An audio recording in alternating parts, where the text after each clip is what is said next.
il y a tout un discours de la part de la résistance qui était de dire attention, il y a bien une épidémie, c'est juste qu'elle est moins forte que ce que disent les autorités. Mhm. Ça, c'est faux. Il n'y a pas de trace d'épidémie d'aucune sorte. Quand une personne allait faire son test et qu'elle avait un test positif, dans la majorité des cas, elle était en parfaite santé. Elle avait 0 symptôme. Ouais. Ce qui veut dire qu'on a un test super qui dit on a le Covid quand on est en bonne santé. Mhm. Et inversement, quand une personne avait des symptômes, dans l'écrasante majorité des cas, elle avait un test négatif. Ah ouais. Donc on avait un test qui marchait à l'envers, ce qui veut dire qu'il n'y a aucun lien entre le test et la maladie, hein. C'est entièrement bidon. C'est-à-dire que on peut vérifier que statistiquement, les tests Covid sont 100% bidons. Arrêtez de croire que vous êtes malade sur la base d'un test à la con. Donc c'est vraiment une pandémie créée de toutes pièces sur la base de tests qui sont 100% bidons. Je prends souvent l'exemple du test de grossesse voilà, qui est pas parfait, mais qui permet de savoir une femme si on est enceinte, si elle fait pipi dessus. Ben voilà, vous prenez 9 millions de petits garçons de 9 ans européens, vous leur faites faire pipi sur un test de grossesse, vous aurez des tests positifs. Ouais. Ouais, ouais. Il n'y en aura pas beaucoup parce que c'est un test qui est assez fiable, mais qu'est-ce que vous faites d'un petit garçon de 9 ans avec un test positif? Vous lui dites qu'il a déclenché une grossesse asymptomatique? Enfin, Pierre Chaillot est statisticien et en 2023, il a sorti un livre chez l'Artilleur qui s'appelle COVID-19, ce que révèlent les chiffres officiels. On s'était parlé juste avant la sortie de son livre au Québec, soit en février 2023. Et ma foi, force m'est d'admettre qu'il semble encore nécessaire de faire un bilan 1 an et demi plus tard pour parler de ce qui s'est réellement passé pendant les années de la crise COVID. Parce que oui, le narratif officiel continue de nous talonner qu'on a vraiment vécu une pandémie et qu'il y a eu hécatombe, et pourtant, ce n'est pas ce que disent les chiffres officiels. Bonjour Pierre Chaillot, merci d'être avec moi aujourd'hui.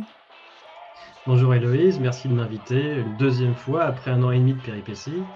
Oui, de péripéties, exactement. C'est pas comme si on avait vraiment réussi à mettre de l'ordre dans tout ce qui se passe avec le COVID. Et toi, Pierre, tu es statisticien et tu as écrit un livre. Quand on s'est parlé, il n'était pas encore lancé au Québec. Nous, il est arrivé en mars. Je pense que c'était pas la même date. On s'est parlé en février 2023 et ça s'appelle COVID-19, ce que révèlent les chiffres officiels chez l'Artilleur. Et ben, en fait, ce qui m'hallucine, c'est qu'on doit avoir encore une discussion en 2024, fin août 2024, parce que on dirait que ça fuite pas dans la sphère publique. Les chiffres sont là, les données sont là, les études sortent de plus en plus. On a de plus en plus de données. C'est pour ça que j'ai pensé que ce serait intéressant de faire un point aujourd'hui, parce que j'ai l'impression qu'on a encore plus d'informations qui corroborent ce que tu avançais. Et malheureusement, ben, ça ne change pas l'opinion publique qu'il n'y a pas vraiment eu de pandémie, qu'il y a eu quelque chose de, on pourrait appeler une fraude. Je ne sais pas si on a le droit d'aller jusque-là. Est-ce que ben, premièrement, est-ce qu'il y a eu pandémie, Pierre?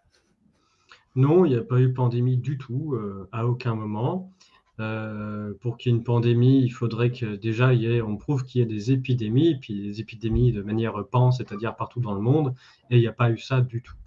Il n'y a pas de phénomène épidémique, il y a quelques endroits à certaines périodes où depuis 4 ans il y a des décès, un peu en trop, et ce que je montre dans le livre, c'est que les endroits et les moments où il y a des décès en trop, ce sont des moments où les gouvernements prennent des mesures absolument délétères, d'abandon de la population, d'abandon du soin classique, voire même de décisions extrêmes, comme le fait d'aider à mourir des personnes qui sont malades sur le principe qu'elles seraient insoignables, voire même contagieuses pour les autres. Et qu'il n'y a qu'à ces moments-là qu'on voit des décès. Et on en voit aussi pendant les campagnes de vaccination. Voilà. Donc il n'y a aucun moment ni aucun endroit où on trouve des décès en surnombre dans des pays et des moments où on laisse les gens tranquilles et où on laisse le flux habituel des soins, de la vie normale se dérouler. Donc il n'y a que des décès qu'au moment et qu'après avoir pris des décisions, hein. C'est en principe Ouais. de causalité, c'est ça qui est important. Il n'y a pas de décès avant de prendre des décisions délétères, les décès arrivent après les Mhm. décisions à chaque fois. D'ailleurs, ça veut dire qu'au moment où les décideurs prennent des décisions, ils n'ont aucune stat, aucune remontée de quoi que ce soit qui pourrait leur dire qu'il se passe quelque chose. Parce qu'il y a toujours un décalage entre le fait, l'information et le comptage statistique. Voilà. Donc toutes les décisions sont prises avant que quiconque puisse dire qu'il se passe quelque chose. Et a posteriori on remarque qu'il y a eu des augmentations d'essais après. Donc non, il n'y a eu Donc, aucune épidémie, c'est pas vrai. OK. Donc ça, on peut pas dire, je sais pas en France, mais on peut pas dire qu'ici, c'est ça le discours officiel. Est-ce que ça change Non, un peu en France? non. Non, hein. Ici, en fait, ça. On va dire que ça évolue doucement dans la population. Il y a quand même tout un tas de gens qui se rendent compte, à minima, que c'était beaucoup moins fort qu'annoncé. On va dire que Ouais. on va dire que c'est admis. C'est-à-dire Mmh. que les mesures extrêmes qui ont été prises ne peuvent pas porter de justification par la gravité de la situation réelle. Mmh. Ça, je pense que maintenant, c'est admis. C'est admis par beaucoup de monde, c'est admis par les gouvernements, par les responsables. Donc là-dessus, on peut facilement avancer. Après, voilà, aller encore plus loin pour dire non, mais il s'est vraiment rien passé du tout, ça, c'est difficile. C'est difficile aussi parce que il y a la quasi-totalité de la population qui a allègrement participé à ce qui s'est passé. Et Ouais. donc, pour beaucoup, la remise en question, je pense, est un peu trop forte. Oui, ben, en fait, c'est ça ma peur, c'est qu'on ne soit pas capable d'aller à cette remise en question-là, justement parce qu'il y a tellement de gens qui ont embarqué dans ce délire collectif-là. Et je pense que la majorité ne le faisait pas pour mal faire. Vraiment, j'ai la certitude de ça. Mais c'est comme si une fois que le train était en marche, ben, tous les wagons avançaient, puis finalement, c'est pas forcément orchestré, c'était pas forcément réfléchi, que chacun jouait son petit rôle, mais les gens se sont dit, mon Dieu, il y a quelque chose de vraiment grave et donc on doit s'en remettre aux autorités sanitaires, déjà ce mot qu'on n'avait jamais entendu avant, et on doit arrêter de réfléchir et ne pas trop nommer les incohérences. Ils doivent savoir ce qu'ils font. Et finalement, avant je pense qu'on devrait reprendre à la base, j'aimerais comprendre comment c'est quoi ça, être un statisticien? On s'imagine un peu ce que c'est, mais comment tu en es venu à prendre les données puis vraiment tirer des conclusions qui sont différentes des chiffres, ben, des conclusions officielles qui sont tirées?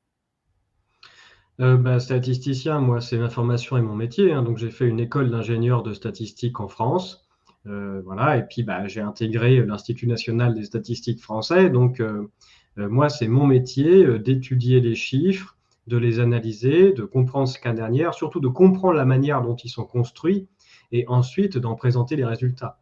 Ça a même été officiellement mon métier pendant un paquet d'années et j'ai tout un tas d'études où mon nom, où je signe directement les papiers qui sortent. Et si vous tapez mon nom sur Internet, alors certes, vous allez trouver des résultats Google, disons que je suis un méchant complotiste, C'est sûr. mais de manière très officielle, vous avez tout un tas de papiers qui ont été relus par mes pairs et que j'ai diffusés. Donc non, c'est mon métier. Et donc, quand cette histoire est arrivée, j'ai fait ce que je faisais dans mon métier habituellement, c'est-à-dire que j'ai récupéré les données à ma disposition et j'ai regardé s'il se passait quelque chose. Mhm. Et j'ai remarqué tout un tas d'incohérences entre les résultats statistiques et le discours prononcé, et puis tout un tas d'incohérences entre les résultats statistiques et ce que prétendaient des médecins, des épidémiologistes sur la manière dont fonctionnaient les épidémies, ou celles-ci en particulier. Et du gouvernement comme de la résistance, hein. C'est-à-dire que ça n'allait pas du tout avec les chiffres. Et j'ai mis longtemps à creuser pour comprendre que tout ce que je croyais vrai et démontré en termes épidémiologiques sur les maladies, les manières dont on va dire que ça se répand dans la population, en fait, tout est faux. Il n'y a rien qui se vérifie en termes statistiques et ça prend longtemps. Quand on est persuadé de savoir quelque chose et que c'est un savoir académique qu'on a appris à l'école, c'est très dur de se remettre en question et de se rendre compte que si les conclusions sont fausses, c'est parce que nos hypothèses de départ sont fausses. Et on a Ouais. tendance au début à essayer de trouver des excuses, à dire oui, mais on sait que ça marche comme ça, pourquoi je ne trouve pas les résultats? Et ça m'a pris longtemps avant de comprendre que non, il fallait tout remettre à plat. Il fallait partir des résultats qu'on avait, qui sont des résultats statistiques, dont on sait qu'ils sont construits de manière, on va dire, fiable et dont on connaît la manière dont les chiffres sont récupérés et diffusés. Et voilà, il faut se servir de ça comme socle pour comprendre ce qui se passe. Et puis, si la théorie initiale de ce qu'on croit savoir n'est pas vérifiée dans les chiffres, ça veut dire que la théorie est fausse. Point. C'est la manière dont on fonctionne en science. En Mhm. science, on est en permanence en train d'essayer de regarder si la théorie qu'on a est juste, avec des résultats d'expérience, des résultats expérimentaux, des observations. Et si les expériences, les observations sont pas en accord avec la théorie, à un moment, il faut réfuter la théorie. Et voilà. Et donc, mais ça met longtemps à arriver. Mais quand tu dis, même des épidémiologistes avançaient des choses qui étaient fausses, comme quoi, par exemple? Est-ce qu'on a un exemple? Eh bien, par exemple, il y a tout un discours de la part de la résistance qui était de dire attention, il y a bien une épidémie, c'est juste qu'elle est moins forte que ce que disent les autorités. Mhm. Ça, c'est faux. il n'y a pas de traces d'épidémie d'aucune sorte. Prends quelques secondes de votre temps pour vous annoncer ma grande nouvelle. Ça fait longtemps que je veux faire une conférence et ça va enfin avoir lieu. Ce sera le 13 octobre 2024 à Montréal et ça va s'appeler Décoder la matrice et s'en libérer. Vous pouvez acheter vos billets sur mon site web dans la section boutique sur le helloveutsavoir.com. Tous les détails sont là. N'oubliez pas qu'il y a aussi une portion virtuelle, donc vous pouvez acheter vos billets en présence ou en virtuel si vous êtes trop loin. Mais je vais vous dire que si vous venez en personne, il va y avoir aussi une section cocktail après, un catharsis où on va pouvoir parler et rencontrer d'autres personnes qui partagent des valeurs communes. J'ai hâte de vous rencontrer. Rendez-vous tout de suite sur le helloveutsavoir.com pour rejoindre mon infolettre et ne plus rien manquer du contenu que je mets en ligne. Vous pouvez aussi rejoindre ma communauté VIP pour avoir accès à des contenus exclusifs. Vous pouvez rejoindre avec un abonnement mensuel ou annuel. Et bien sûr, vous pouvez me suivre sur toutes mes autres plateformes si ce n'est pas déjà fait, comme YouTube, Facebook, Instagram et bien sûr X. C'est à ce point-là qu'il n'y a rien. Oui, c'est-à-dire, comme je le dis, ça ne veut pas dire qu'il n'y a pas de mort ou que les malades, ça n'existe pas, hein. Les malades, ça Ouais. existe, les morts, ça existe aussi. Mais le principe d'une épidémie qui est qu'il y aurait des personnes malades qui ensuite transmettraient leur maladie à d'autres et les rendent malades, ça, c'est pas vrai, ça s'est pas passé. Ça s'est pas passé parce qu'on n'a aucune trace statistique que ce soit passé.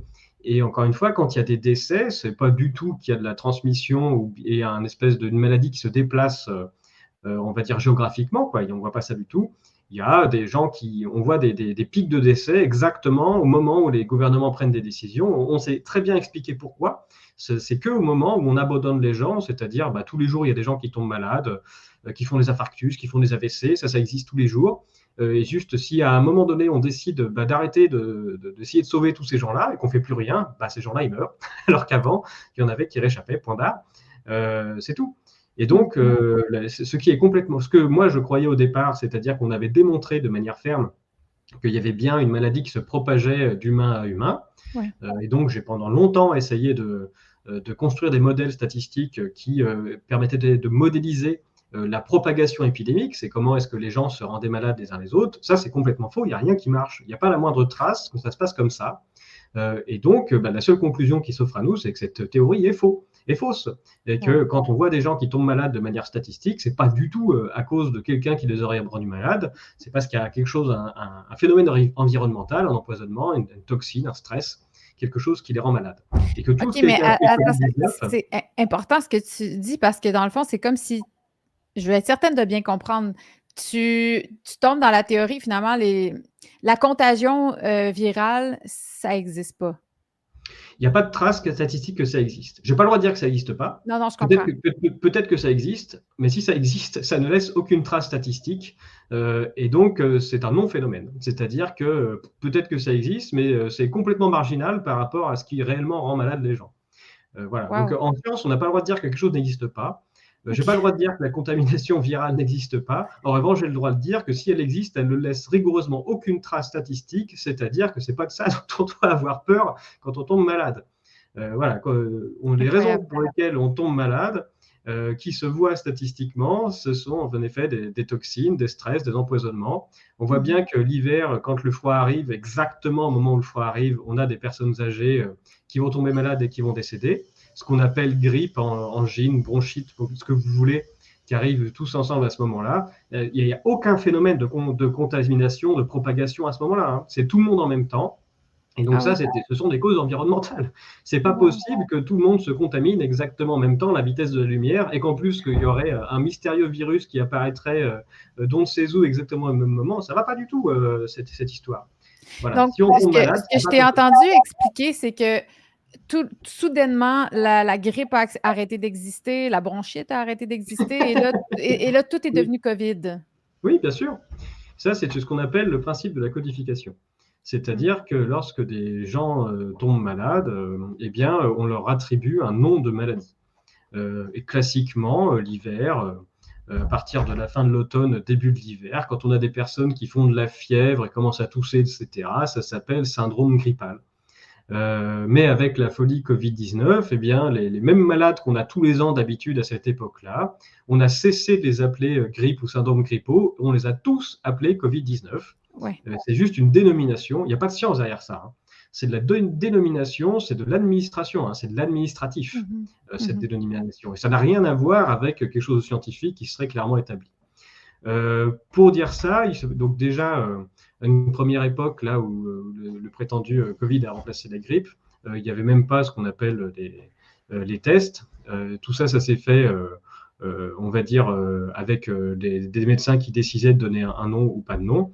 Mais dans une deuxième phase, il y a eu ce qu'on a appelé les tests, où on s'est mis à tester absolument tout le monde. On parle des tests PCR, là, c'est bien ça? Oui, c'est ça. Donc une fois que les tests sont arrivés, bon, on a eu plusieurs types de tests PCR antigéniques. En fait, on s'est mis à donner la définition de Covid-19 à toute personne qui avait un test positif. Oui. C'est-à-dire qu'il n'y avait pas de lien entre le fait d'être malade et le fait d'être déclaré Covid-19. Il fallait juste un test positif. Et là, en France, on a des résultats assez rigolos, hein, parce qu'on peut aller sur le site français officiel du ministère de la Santé, qui nous donne tous les résultats des tests en fonction des dates et du fait de savoir si les gens sont malades ou pas. Et là, on se marre, parce qu'on découvre que quand une personne allait faire son test et qu'elle avait un test positif, dans la majorité des cas, elle était en parfaite santé. Elle avait 0 symptôme. Ouais. Ce qui veut dire qu'on a un test super qui dit on a le Covid quand on est en bonne santé. Et Mhm. inversement, quand une personne avait des symptômes, dans l'écrasante majorité des cas, elle avait un test négatif. Ah ouais. Donc on avait un test qui marchait à l'envers, ce qui veut dire qu'il n'y a aucun lien entre le test et la maladie, hein. C'est entièrement bidon. C'est-à-dire qu'on peut vérifier que statistiquement, les tests Covid sont 100% bidons. Il n'y a pas de Ben, lien. en fait, c'est qu'on a créé une pandémie de gens en santé. Parce que Oui, les tests étaient positifs autour de nous, c'était l'été, personne n'était malade et là, ils nous disaient qu'on était dans je ne sais plus quelle vague, là. C'est comme si on a créé plein de nouveaux concepts qui n'existaient pas avant. Les vagues, je ne me souvenais pas que ça avait existé avant non plus, d'ailleurs. oui, parce que le nouveau concept, surtout, c'est le malade asymptomatique, hein. C'est-à-dire Vraiment. que vous êtes en parfaite santé sur la base d'un test à la con, on vous Ouais. déclare malade et contagieux, hein. En Oui. plus, c'est-à-dire qu'on déclare que si vous n'avez pas de symptômes, vous allez pouvoir transmettre votre non-maladie aux autres, hein. On en est Ouais. là, hein. Et ça, Ouais. et ça, et ça, ça a marché. C'est-à-dire que les gens ont vraiment cru qu'ils étaient atteints d'une maladie mortelle sans symptômes et qu'en plus, ils allaient transmettre leur maladie mortelle sans symptômes aux autres. Et ça, c'est la magie du test. Et Mm. alors ça, c'est vraiment compliqué en termes de narratif, même du côté des résistants, de faire comprendre aux résistants que c'est bidon et qu'il n'y a rien, que ces tests-là sont 100% bidons. Et on a beaucoup de résistants qui sont dans la fable du oui, mais moi j'ai vu le Covid très grave, pas de Ben, symptômes, mais grâce à la potion magique du docteur machin, qui lui est un vrai résistant, un vrai médecin, du coup j'ai guéri. Mais non, arrêtez de croire que vous êtes malade sur la base d'un test à la con. Je prends souvent l'exemple du test de grossesse. Voilà, qui est pas parfait, mais qui permet de savoir une femme si on est enceinte, si elle fait pipi dessus. Ben voilà, vous prenez 9 millions de petits garçons de 9 ans européens, vous leur faites faire pipi sur un test de grossesse, vous aurez des tests positifs. ouais. Ouais, ouais. Il n'y en aura pas beaucoup parce que c'est un test qui est assez fiable. Mais qu'est-ce que vous faites d'un petit garçon de 9 ans avec un test positif? Vous lui dites qu'il a déclenché une grossesse asymptomatique? Enfin, oui, ben, mais du coup, on en est là. Ouais. D'après ce que nous montrent les statistiques, encore une fois, c'est leur puissance. On regarde les résultats finaux et on se rend compte qu'il n'y a aucun rapport entre ces fameux tests et une maladie. Donc c'est vraiment une pandémie créée de toutes pièces sur la base de tests qui sont 100% bidons. Le problème de faire admettre ça aux médecins, même de la résistance, c'est que c'est le cas pour quasiment tous les tests, hein. C'est-à-dire que beaucoup de médecins, même de la résistance, se basent sur des tests pour soigner les gens, Ouais. mais sans n'avoir aucune notion de ce qu'est la spécificité et la sensibilité d'un test. Donc sans avoir aucune notion qu'un test, c'est pas la vérité et que ça a une certaine fiabilité. Et donc, ils se basent là-dessus. Ce qui fait qu'on est en période d'inversion totale, on va dire, de réalité, où auparavant, un malade, c'était quelqu'un qui avait des symptômes et qui n'était pas bien, et on échange de réalité en disant qu'un malade, c'est quelqu'un qui a un test positif, ce qui est vraiment une négation totale de la réalité, quoi. Si vous êtes en parfaite Ouais. santé, vous êtes en parfaite santé. Puis si vous êtes Ouais. malade, vous êtes malade. Et le test, le test peut être qu'un révélateur qui marche plus ou moins bien de quelque chose. Et pour le Covid, on sait que c'est bidon, hein, c'est 100% bidon. Mais en fait, je veux juste clarifier parce que j'ai eu le COVID vraiment fort. Mes enfants l'ont eu. Bon, on a fait les tests antigéniques. Mais même Vous avez été malade. oui, c'est ça. Mais en fait, tu vois, ce que j'allais dire, c'est vous que avez pris la Covid. on a testé cet hiver. Bon, on a testé positif. Mais tu vois, j'étais extrêmement malade cet été. Puis là, personne m'a testé. Ça n'existe plus vraiment le concept de tester. J'ai eu aucun dépistage. J'ai dû me rendre à l'hôpital. Il n'y a aucun docteur qui a eu un intérêt à comprendre qu'est-ce que j'avais. Mais quand j'en parle avec des gens autour de moi, il y a beaucoup de gens qui me disent: tu as dû avoir le COVID parce que bon, c'était vraiment incroyable. J'ai cru que j'allais mourir. J'ai jamais été malade comme ça toute ma vie. J'ai dû arrêter pendant 2 mois de travailler. Mais en fait, je me questionne parce que là, je suis sûre qu'il y a des gens qui écoutent en ce moment qui se disent: est-ce que tu es en train de nier ceux qui ont été malades? Je vais le répéter. Si tu as été malade, tu sais que tu as été malade. Le fait d'appeler ça Covid, c'est pas scientifique et ça C'est n'a ça qui aucun est rapport scientifique. avec la réalité. Oui, Voilà. OK. La réalité, c'est d'être malade, d'avoir des symptômes, et ça arrive à tout le monde. Je vais pas dire tout le temps, mais voilà, tous les humains tombent malades plusieurs fois dans leur vie à différents moments. Il y a des époques de l'année où on voit que les gens tombent plus malades qu'à d'autres, et Oui, notamment l'hiver.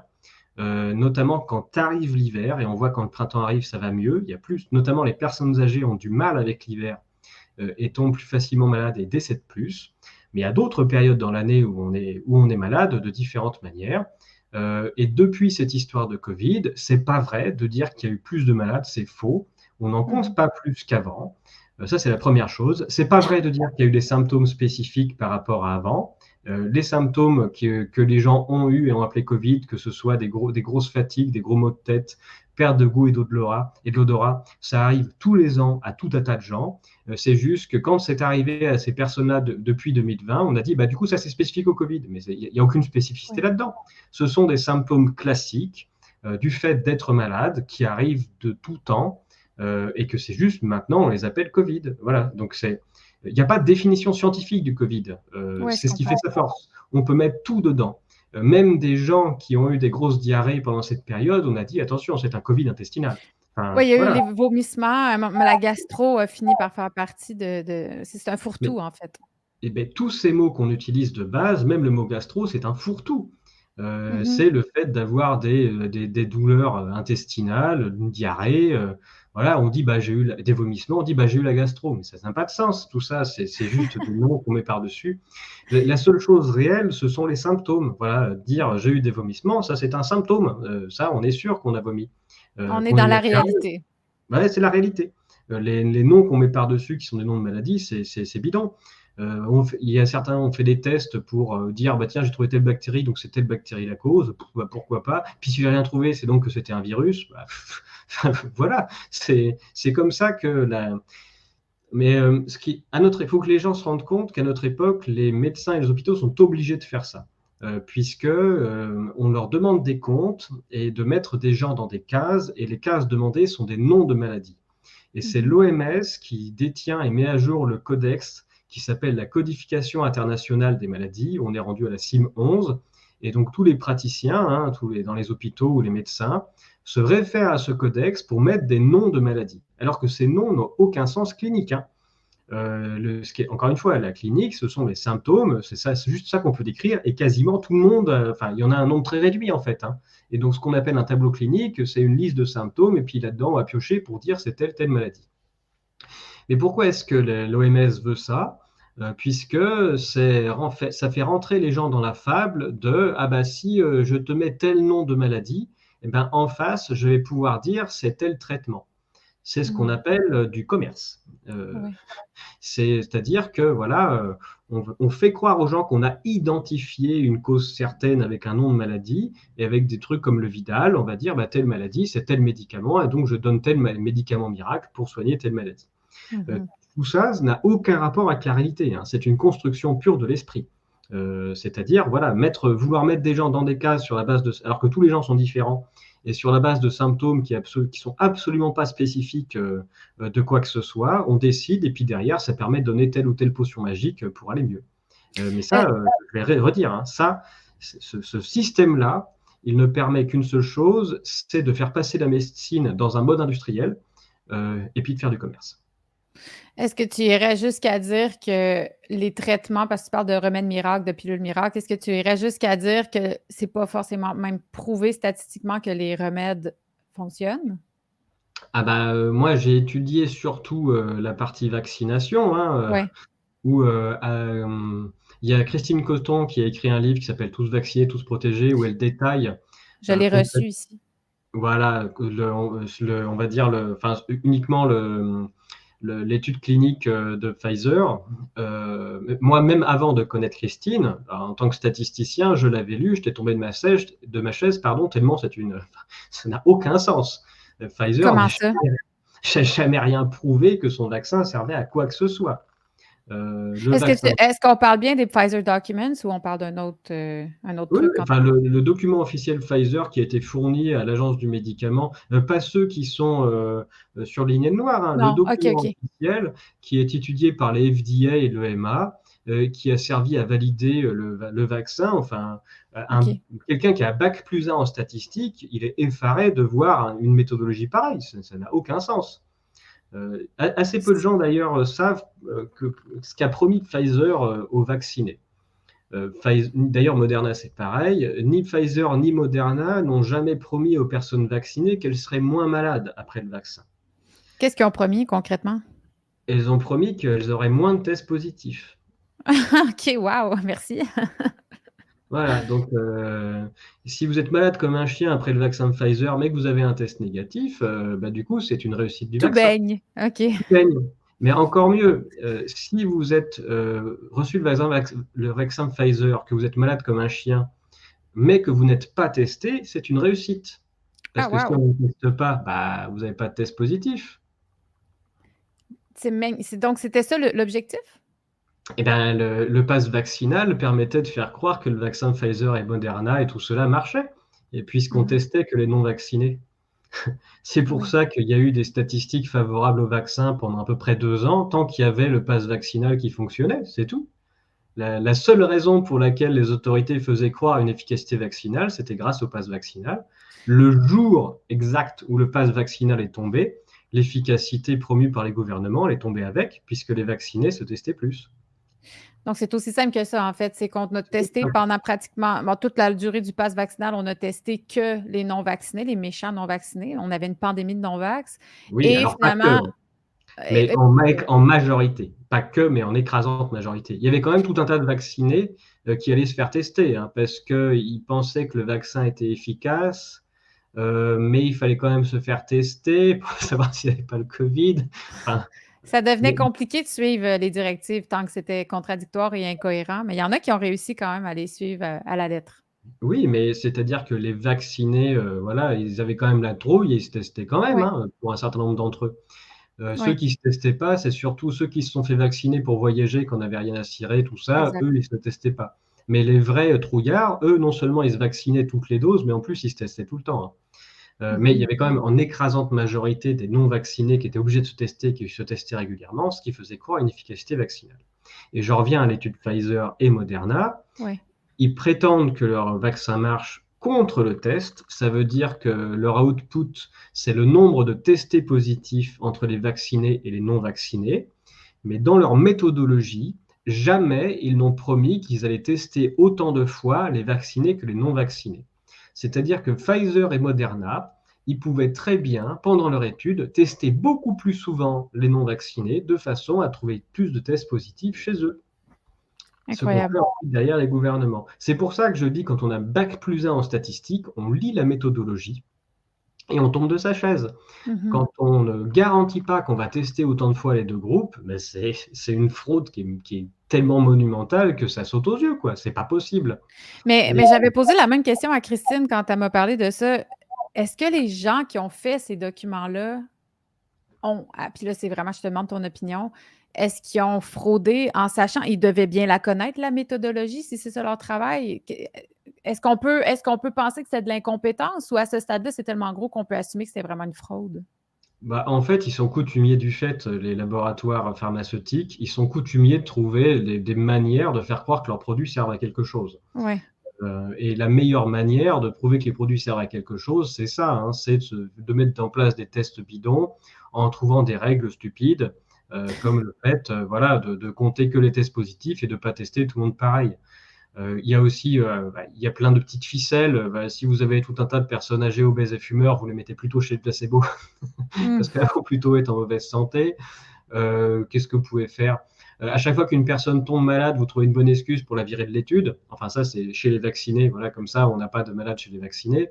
Il y a tout un tas de petites ficelles comme ça. Et si on regarde l'étude de Pfizer, en fait, ils ont tout utilisé parce que voilà, on a des problèmes de gens qui disparaissent de l'étude, on a le coût des tests. Enfin, Il y avait euh, aussi le fait que quand on était vacciné, ça prenait 14 jours, je pense, pour qu'on soit considéré vacciné, parce que oui, dans les statistiques, il y a ça aussi qui a fraudé, ben, qui a complètement biaisé des chiffres.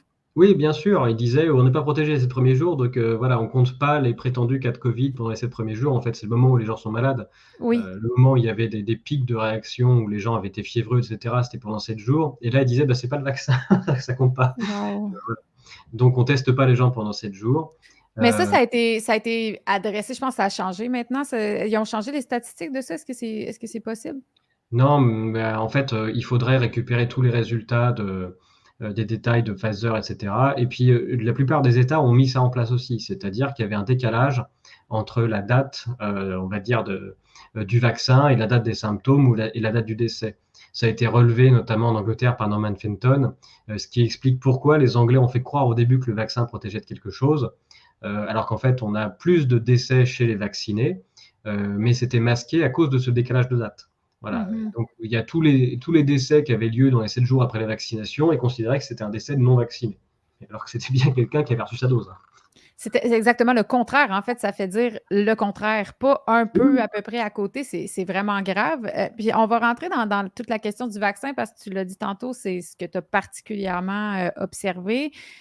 Est-ce que OK, là, il y a eu beaucoup de théories du complot là-dessus. Les gens disaient tout le monde va mourir, ça va tomber comme des mouches. Donc, d'un côté comme de l'autre, je trouve qu'on est allé beaucoup dans les extrêmes.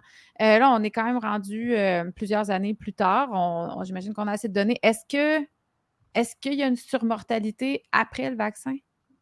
oui. C'est pas une hécatombe, ça c'est pas vrai. Il faut pas rentrer dans les excès, mais on peut le chiffrer. Déjà, ouais, j'ai montré dès le début que pile pendant la période de vaccination, il y a des pics de décès, exactement aux âges et au moment où on vaccine les gens. Donc, ça veut dire qu'il y a bien un effet. Euh, voilà, on trouve une corrélation nickel entre pic de vaccination et pic de décès. Donc, c'est soit dans un sens, soit dans l'autre, hein, quand il y a une corrélation. Donc, soit ça veut dire qu'on vaccine les gens qui viennent juste de décéder. Bon, c'est une théorie. Voilà, l'autre théorie, c'est que bah, on vaccine les gens et puis il y en a qui décèdent à cause de ce qu'on vient de leur faire. Et ça me paraît beaucoup plus probable. Et Et- donc, on a écrit un papier avec Patrick Meyer, qui est un chercheur belge, où il avait fait les mêmes constats que moi, on va dire, de manière un peu plus mélangée, parce que c'était donné de site qui s'appelle Euromomo pour European Mortality Monitoring, qui mélange tous les décès de tous les Européens par tranche d'âge. Et puis, il avait mixé ça avec les données de vaccination, et puis en utilisant ce qu'on appelle du machine learning ou l'intelligence artificielle, le modèle lui disait, bah, tiens, c'est plus on vaccine les gens, plus on a de morts, ce qui n'était pas terrible. Donc, il a essayé de publier assez tôt pour dire, attention, on est en train de faire une connerie.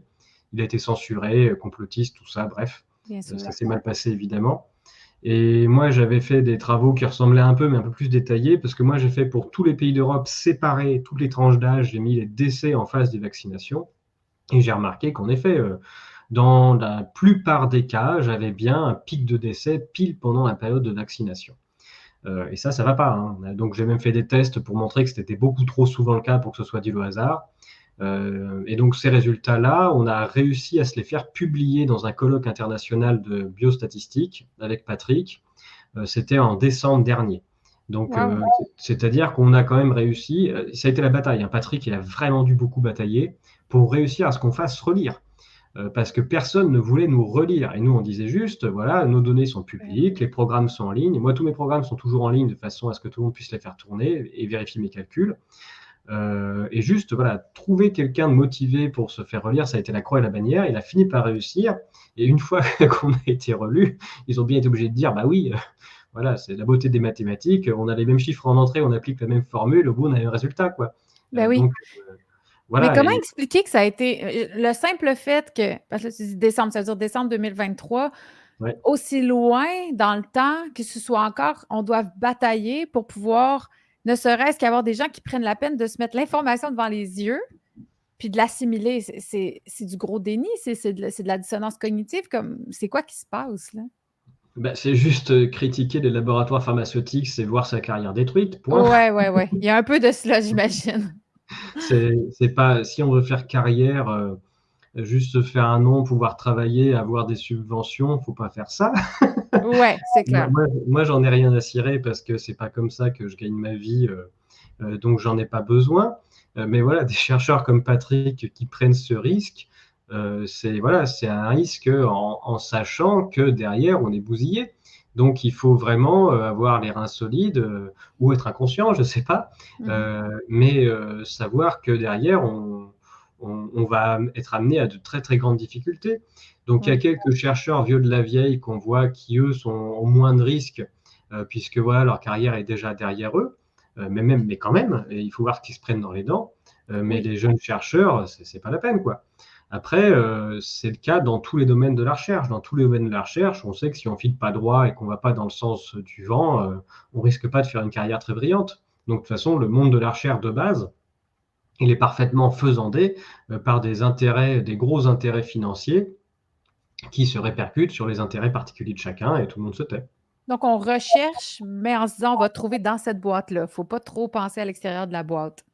Oui, et on peut même faire diffuser des études, mais qui sont des escroqueries, mais à un point, mais qui sont incroyables. Avec mon copain Eusèbe Brioché sur ma chaîne que je reçois, de temps en temps, on se prend une étude qui vient de sortir pour dire que les vaccins sont miraculeux et on la Ah oui, décortique et on se marre.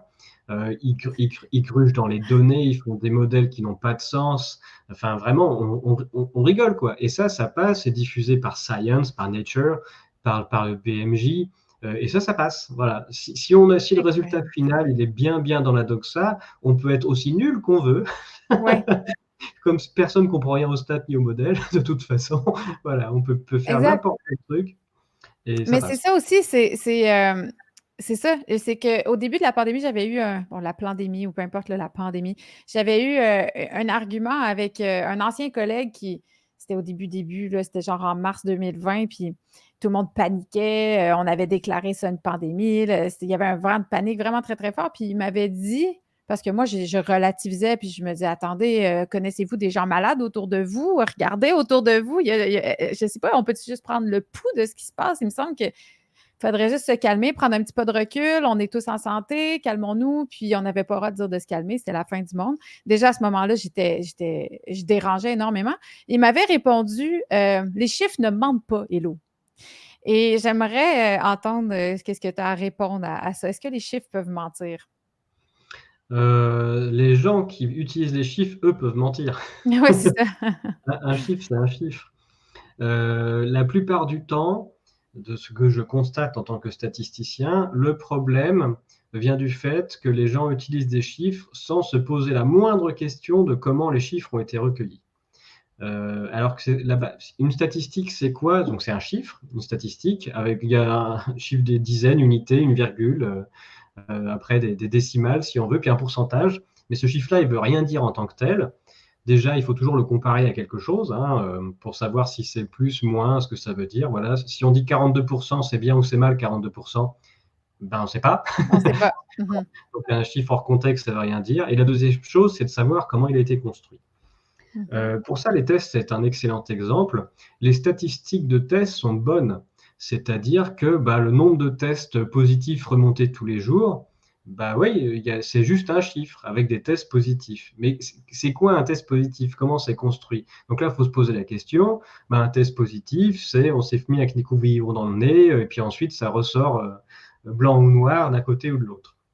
Ah bon, très bien. Et du coup, bah, est-ce qu'il a un rapport avec la maladie, tout ça? Et là, quand on sort les stats que non, bah, ça veut dire qu'on est en train de compter du vent, ce qu'on appelle du bruit, c'est-à-dire un espèce de hasard d'un test qui va de temps en temps dire blanc, de temps en temps dire noir, qui n'a aucun rapport avec quoi que ce soit. Et que c'est ça qu'on est en train de dire, bah oui, regardez, le nombre de cas monte, et donc c'est donc qu'il y a des malades. Mais non, c'est faux. On est juste en train d'avoir des chiffres d'un truc qui n'a absolument aucun sens. Et donc, c'est ça qu'il faut revenir à d'où vient le chiffre. Voilà. Ouais, Ce ouais. comptage, il est bidon, donc on ne peut rien faire des statistiques finales parce que le comptage en lui-même, il est bidon parce que l'instrument, il est pourri. Enfin, voilà.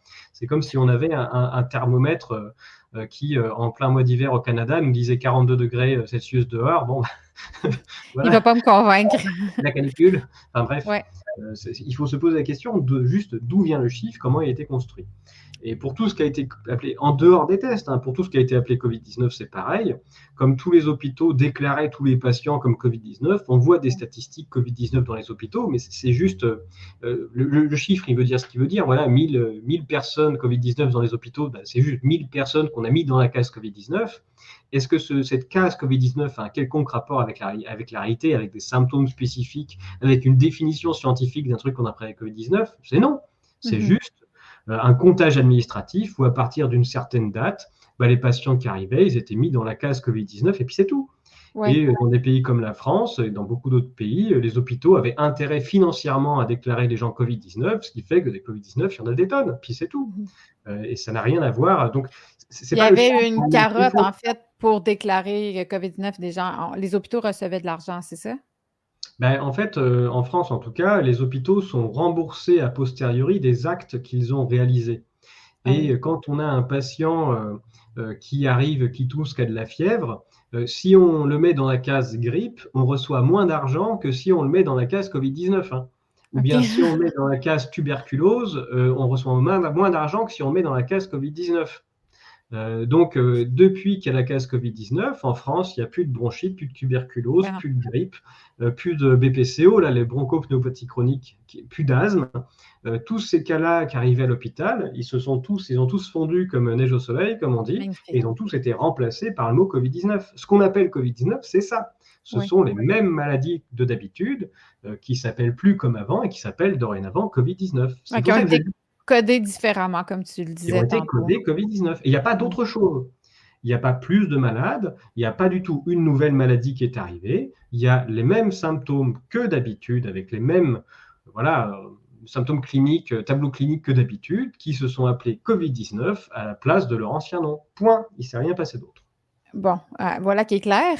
On a parlé de surmortalité tantôt. Il y a aussi, je trouve, on ne parle pas beaucoup des gens qui ont été abîmés par cette injection expérimentale-là, parce que c'est plus facile de mesurer un décès. Là-dessus, il n'y a pas d'ambiguïté.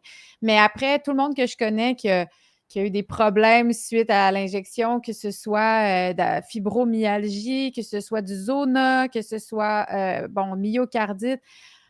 Ouais, mais c'est peut-être pas vraiment ça parce que j'ai eu mes symptômes comme 2 mois après, fait que ça pourrait être autre chose. Puis là, bon, on tombe là-dedans, donc j'imagine que de faire vraiment les statistiques alors que la plupart n'ont pas été il y a pas de lien qui est fait, ils sont pas mis dans la case, effet indésirable de l'injection.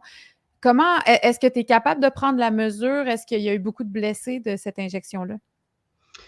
Déjà, moi, je vois vraiment une trace sur les décès. À partir du moment où on vaccine, pile pendant le moment où on vaccine, et puis même après. C'est-à-dire selon les modèles qu'on fait, on voit une surmortalité qui démarre à partir de 2021, de l'été 2021, notamment chez les jeunes, et qui se poursuit après. Donc voilà, ça a l'air de ne pas déranger les autorités, mais Oui. on voit vraiment statistiquement. Alors après, on peut critiquer les modèles, mais quand même, on a un signal qui est beaucoup plus fort que le prétendu signal Covid, et il se voit.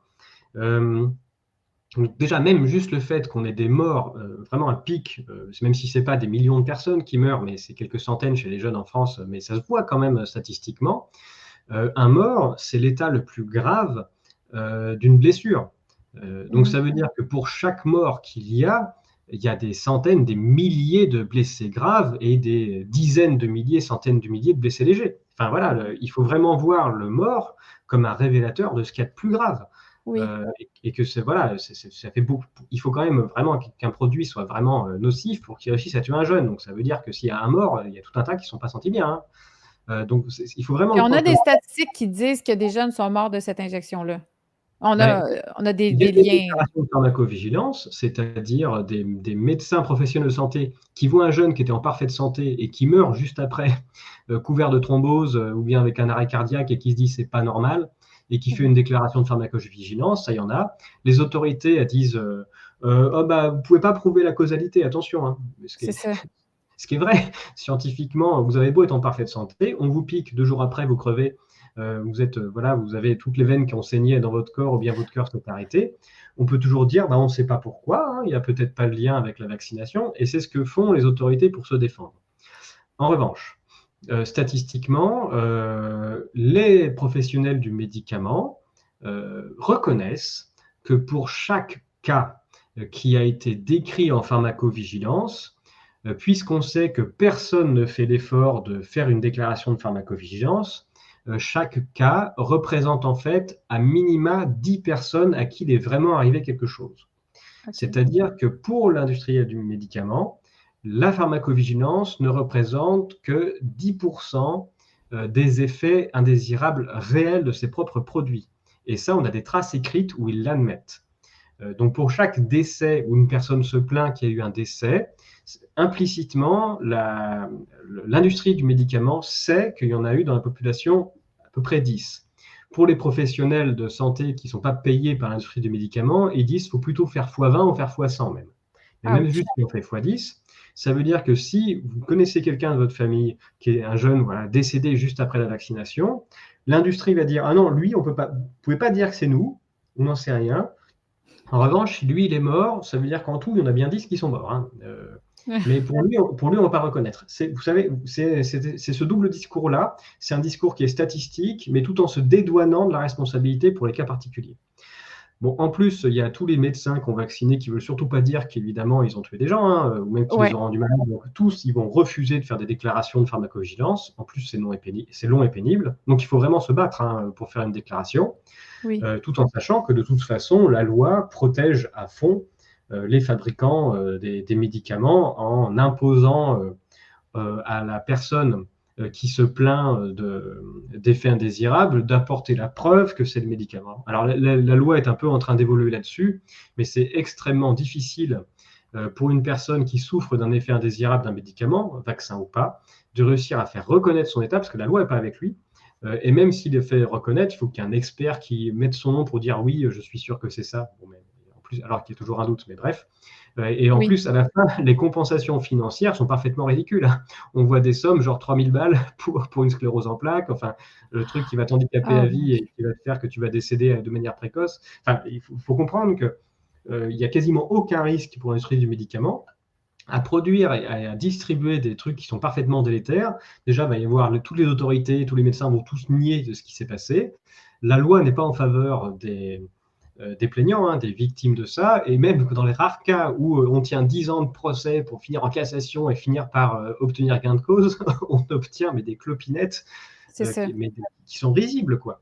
Voilà, 3 000 balles pour quelqu'un qui a vu sa vie détruite, déjà, c'est parfaitement ridicule. Et 3 000 balles pour l'industrie du médicament qui dépense rien que pour des petits, genre GlaxoSmithKline. Si vous allez sur Wikipédia, vous pouvez voir qu'ils dépensent 1 milliard en lobbying chaque année aux États-Unis et autant en Europe.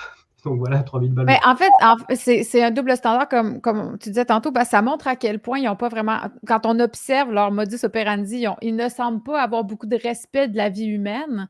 Mais après, là, soudainement, tout le monde disait non, c'est des compagnies altruistes, ils sont là pour la santé des gens, ils veulent notre bien.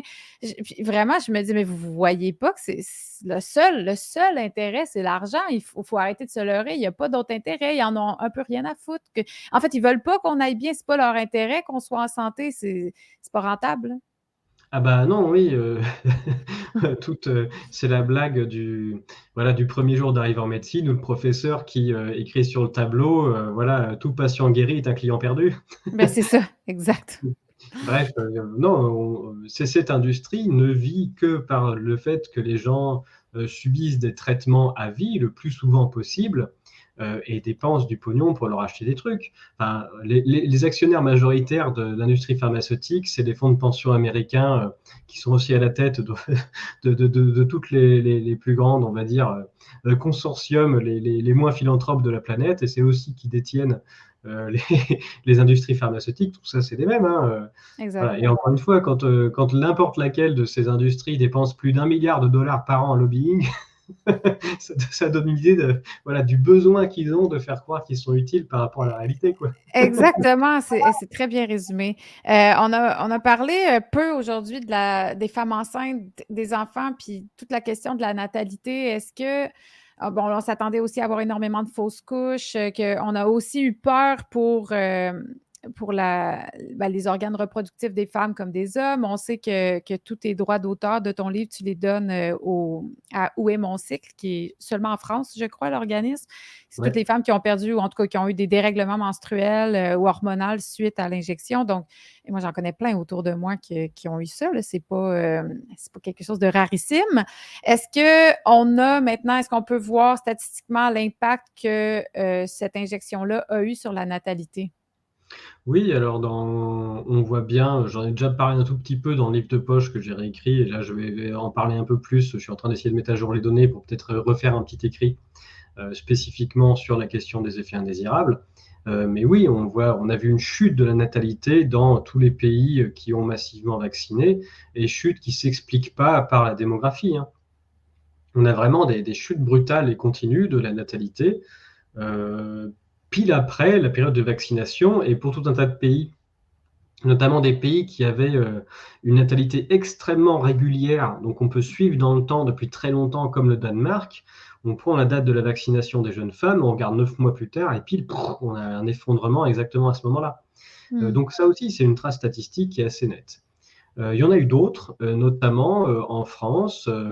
La vaccination des femmes enceintes a été autorisée et promue à partir de mai 2021. Et il se trouve que c'est en juin 2021 qu'on a battu le record toute catégorie du nombre de mortalité de nourrissons décédés précocement, c'est-à-dire en état de mortalité néonatale précoce, c'est-à-dire décédés entre 0 et 6 jours de vie. Wow. Et donc ça, c'est révélateur bien souvent des fausses couches. Bon, c'est-à-dire, enfin, pas tout à fait des fausses couches, parce que ça veut dire que le bébé est suffisamment avancé pour naître vivant. Donc, je ne sais plus Oui, combien de semaines il faut d'aménorrhée, il faut qu'au moins qu'il fasse 500 grammes, etc. Il y a un certain nombre de règles, ça dépend des pays. oui. Mais quand il décède dans les 6 premiers jours, le plus souvent, c'est qu'il est né trop tôt, hein. Et donc là, on a vraiment une trace statistique qui est hyper nette et hyper forte. De pile au moment où on vaccine les femmes enceintes, c'est pile au moment où on va avoir tout un tas de décès en mortalité néonatale précoce. Et donc, ça veut dire quoi? Ça veut dire qu'on a vacciné des femmes enceintes qui étaient à un état de grossesse où, certes, le bébé était en tout début de viabilité, mais en fait, c'était trop tôt. Et elles ont fait un accouchement direct post-vaccination et ils ont perdu le bébé. Et donc ça, C'est on a une trace horrible. statistique qui est nette. Et on arrive à faire témoigner des femmes qui ont perdu leurs règles.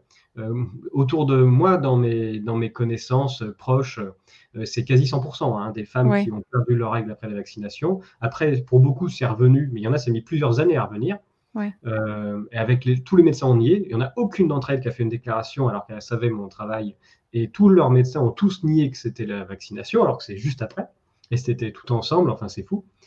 Bref, mais ça, on arrive à faire témoigner quelques femmes là-dessus, à écrire des CERFA. En revanche, pour la perte des bébés, c'est tellement dur à vivre qu'on a vraiment du mal à réussir à trouver une femme qui va accepter de faire une déclaration après, quoi. Et Parce que puis, le processus est à ce point fastidieux. et ce processus est à ce point fastidieux, la totalité du corps médical va nier la relation de cause à effet, en disant non, c'est pas nous, c'est pas ça. Oui, Voilà, je sais pas, vous avez mangé une courgette pas fraîche, des oui, cacahuètes, je sais pas ce qu'ils trouvent. Vous avez secoué les draps du lit trop fort, vous avez fait vos chaussures. Enfin bref, ils vont trouver une excuse à la con. oui. Euh, mais donc ils vont tous nier, et donc ça veut dire que les femmes qui se battent, elles sont seules contre tous. Seules Mm. contre tous, et en plus bien souvent, enfin le corps médical, il a une relation de bienveillance avec la personne, ce qui fait que les gens font confiance. Et donc, ils vont faire confiance à la fois quand c'est positif, mais même quand c'est négatif. On leur dit, mais non, c'est pas nous, machin. Et ils vont se dire, bah non, d'accord, je vais pas, quand même pas leur faire ça, les accuser. Et donc, ouais, c'est une relation, on va dire, de proximité qui se met en place. Et les gens vont pas se retourner contre le corps médical qui est pourtant responsable de leur état. Mais en fait, aussi, comme tu viens de le dire, perdre un bébé, c'est déjà un drame. Donc, j'ai l'impression qu'ils ont d'autres chats à fouetter. Puis, mais tu te dis, bon, je survive à cette épreuve-là, puis je ne vais pas commencer à chercher un responsable, il faut passer à autre chose. Donc, Puis c'est mais, 10 ans de mais, procédure, hein. C'est 10 ans de procédure où vous vous battez oh contre ouais, une OK, terre entière. Et au final, pour rien gagner, mis à part le c'est fait de ça. se dire qu'on a gagné. C'est tout. Mm. Voilà. Est-ce que tu penses qu'il va y avoir justice? Parce qu'on parle de tout ça, bon, tu as les chiffres devant les yeux, tu vois ce qui s'est passé et pourtant, ça change pas. Donc qu'est-ce que ça va prendre?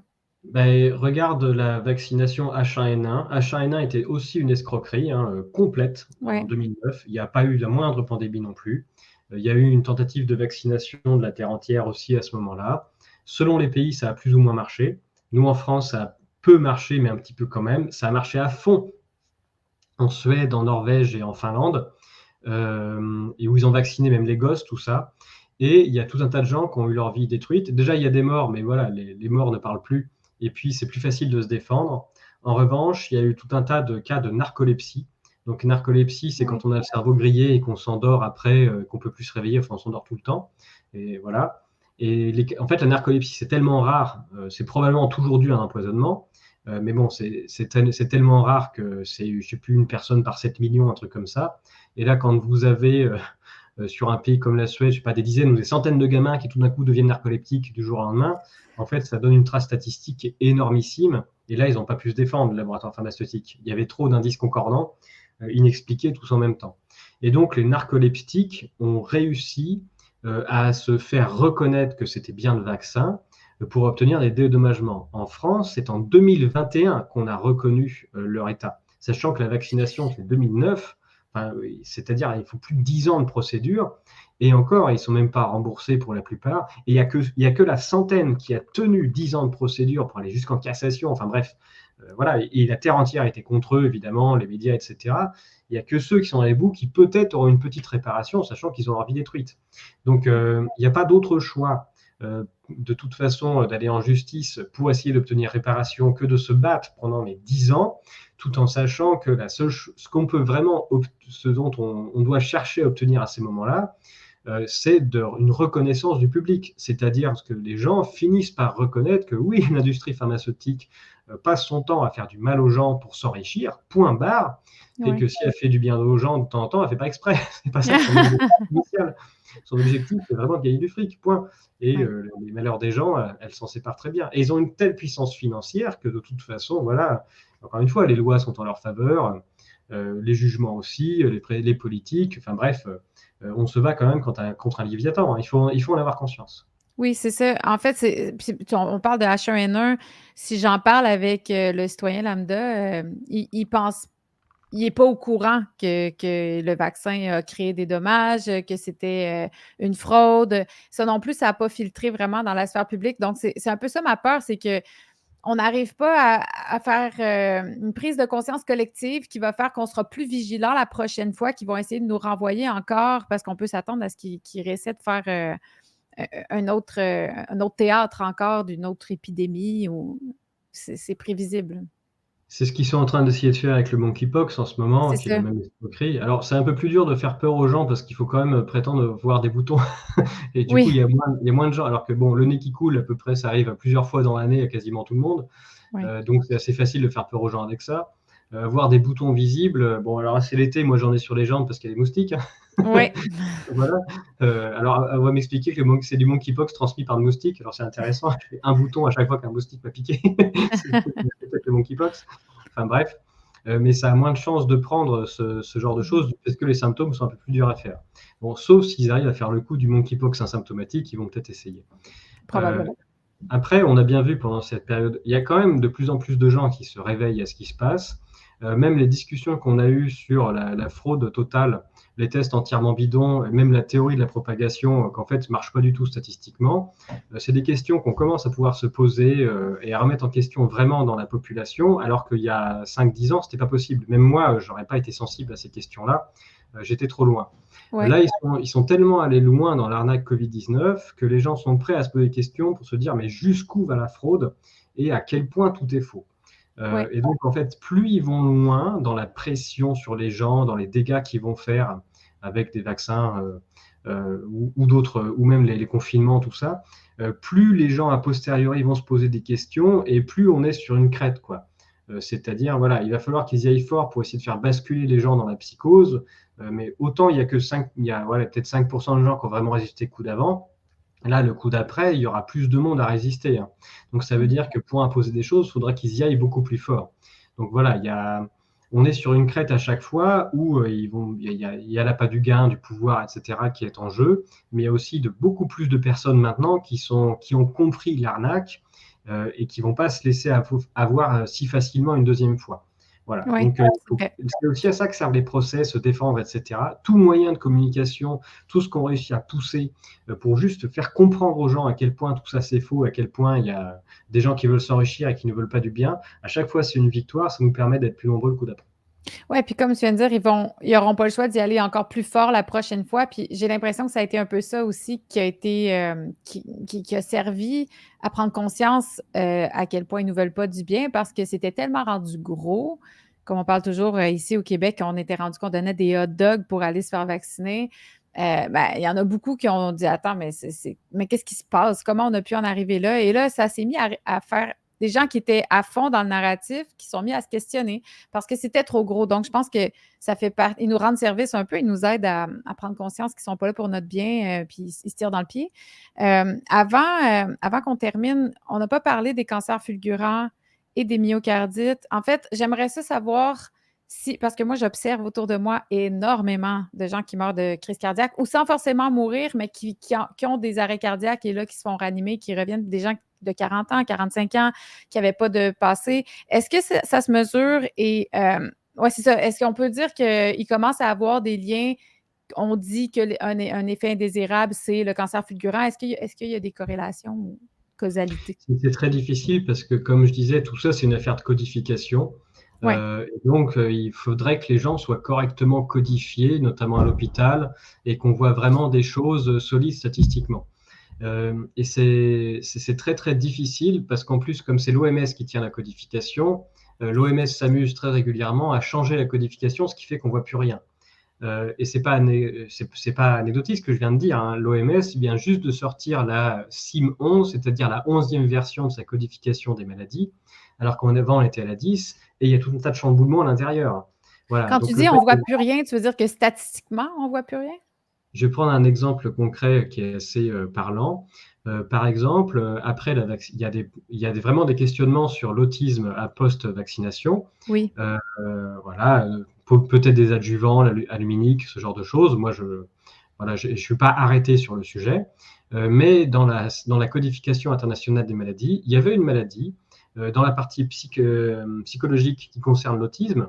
Il y a différentes branches et sous-branches. Et il y avait une petite branche où c'était écrit que voilà, un gamin avec un comportement parfaitement normal jusqu'à une certaine date et qui devient autiste à partir d'une date très précise. Donc, parce qu'il y a d'autres cas autrement où il y a un autisme qui démarre dès la naissance ou les difficultés de langage, etc., pour suivre l'état de santé des enfants. Mais cette case-là, elle est extrêmement particulière parce qu'elle dénote un autisme brutal qui démarre à une date précise. Et ça, c'est vraiment un signal extrêmement fort de possible empoisonnement. Et donc ça, c'était un signal très fort pour se plaindre contre la vaccination et accuser, enfin voilà, une vaccination qui vient d'apparaître de possiblement avoir rendu autiste un gamin. Eh bien, cette case-là, ils viennent de le faire disparaître. Voilà, ce qui fait qu'on n'aura Disparaître. plus, elle est plus, cette case-là n'existe plus. C'est-à-dire que quand on est médecin et qu'on veut enregistrer le gamin qui est autiste, il faut le mettre dans une autre case parce que celle-là n'existe plus. Donc, c'est impossible de retracer si un enfant qui a reçu un vaccin, 2 semaines plus tard, s'est mis à montrer des signes. Ça ne peut pas être mis dans aucune case. Ben, ça ne sera pas dans la case. Les parents peuvent le savoir ou les médecins peuvent le savoir en suivant le gamin, mais on peut faire aucune statistique dessus, puisque la Mais statistique ce disparaît que vu qu'on tu n'aura pas dis, le chiffre. c'est intéressant quand même. Ça veut dire que ça existait avant. Donc, on a déjà des statistiques qui peuvent nous démontrer que l'autisme peut être causé par un vaccin. Oui, on peut étudier à condition qu'elle soit bien remplie, mais Ouais. qui est intéressant, c'est juste la capacité de l'OMS à faire disparaître des traces. Oui, c'est Voilà. troublant, Là, oui. il y avait une trace statistique gênante à cause d'un codage. On peut l'enlever et comme Bye ça, il bye. n'y aura plus de problème. Voilà. Et pour le problème que ce soit la même instance qui décide de tout, qui fasse évoluer les codes et qui soit celle qui soit en plus en suivi avec le laboratoire pharmaceutique, c'est-à-dire qu'elle est capable de donner on va dire des noms à toutes les maladies et comme j'expliquais, qui fait rentrer tout le monde dans les cases qui les arrangent. Voilà, et comme ça, on va pouvoir vendre des médicaments pour telle maladie ou des vaccins pour telle maladie, puisqu'on a choisi ces noms de maladies-là et qui vont arranger tout le monde. Mais en plus, quand il y a des cases qui les embêtent un petit peu, ils sont capables de les faire disparaître. Incroyable. En tout cas, une fois encore, ça montre que l'OMS n'est pas forcément là ou du moins, il y a des influences négatives au sein de l'OMS? Bah, à partir du moment où, de toute façon, c'est une instance qui est, on va dire, privée, puisque la majorité des fonds viennent d'une seule personne ou d'une seule personne qui détient différentes fondations, voilà, c'est quelqu'un c'est une organisation qui est à la solde d'intérêts privés. Point. Oui, ben oui, voilà. C'est aussi simple que ça. Est-ce qu'il y a quelque chose, depuis qu'on s'est parlé, mettons, dans la dernière année, en 2024, qui est sorti, tu considères qu'il serait important qu'on en parle, qui vient solidifier quelque chose? Est-ce qu'il y a des documents qui ne sont pas encore sortis, qui devraient être révélés au public? Bah, en Allemagne, il y a ce qu'on appelle les RKI Files, hein, le Rupert Koch, c'est l'Institut Koch, en France, on a l'Institut Pasteur, l'Institut Koch, ou Koch plutôt, en Allemagne, c'est l'équivalent.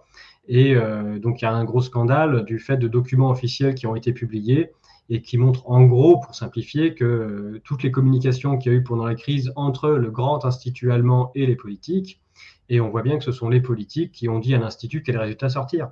Voilà, Ah, il y avait wow. des impératifs politiques et du coup, il fallait sortir tel résultat. Et donc ça fait un scandale en Allemagne. Voilà, en fait, il y a des petits scandales comme ça, il y en a un peu partout qui permettent aux gens qui s'y intéressent, ben, tout simplement, ça nous conforte dans ce qu'on a montré, c'est-à-dire que c'était une escroquerie monumentale qui était avant tout, on va dire, économique, politique. Oui. Ça n'a rien à voir avec un problème de santé où il y aura eu des choses qui auraient été faites pour notre bien. Mais voilà, on a tout un tas d'indices qui arrivent au fur et à mesure. Il y en aura certainement d'autres. Ouais. Mais Mais ça, voilà. ça reste, comme tu dis, en Allemagne, ça reste juste en Allemagne. La presse internationale ne s'empare pas de ces nouvelles-là, alors que, à l'inverse, on en aurait fait tout un cas si ça avait été comme en Italie, les premiers cas de COVID où on ne parlait que de ça. Donc, c'est ce qui me dérange, c'est à quel point ça filtre pas dans la. Même aux États-Unis, il y a de plus en plus, bon, la Chambre des députés qui reçoit des hauts fonctionnaires de la FDA qui viennent témoigner comme quoi ils ont eu des pressions ou ils ont pas respecté les règles pour sortir ce vaccin-là. Mais les médias n'en parlent pas. C'est ce qui me dérange. Puis bon, c'est mon rôle aussi. C'est pour ça que j'en parle.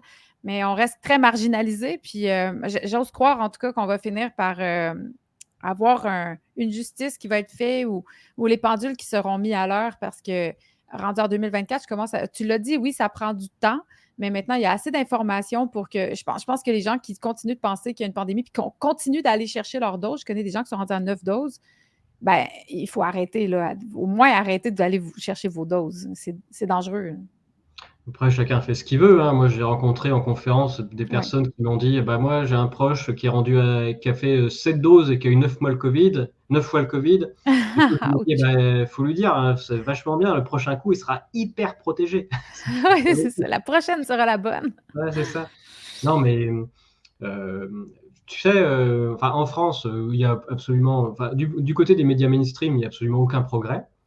En revanche, il y a beaucoup de progrès du côté de la population, hein. Comme je disais, il y a quand même une Oui. grosse partie, on va dire, enfin, même s'il n'y a pas une grosse partie des gens qui a compris, mais la part des gens qui a compris, elle a quand même énormément grossi, pardon, par rapport à ce que c'était initialement en 2020, donc ce qui rend plus difficile le coup d'après. Oui, Est-ce que la justice donnera quelque chose? De toute façon, si on ne fait rien, il ne se passera rien. clair. Donc, ça vaut quand même le coup de se battre, tout en sachant que ce qu'il faut viser, c'est à force d'avancer un éveil du public pour finir par faire tomber ces gens-là, mais ça ne passera que par un éveil du public. Il ne faut pas espérer gagner pour soi. On peut avoir la reconnaissance d'avoir gagné, mais il ne faut pas espérer de venir regagner des sous ou compenser quoi que ce soit. C'est pas ça qu'il faut espérer. Il faut faire ça dans une optique de changer les choses à long terme. Et ne Exact. rien faire, c'est en effet, de toute façon, être complice. D'une certaine manière, j'ai envie de dire. Bon, même si ça peut être extrêmement difficile pour les gens, on ne peut pas jeter la pierre à des gens qui sont effondrés de ce qui leur est arrivé ou que c'est juste de soigner un état qui est extrêmement difficile.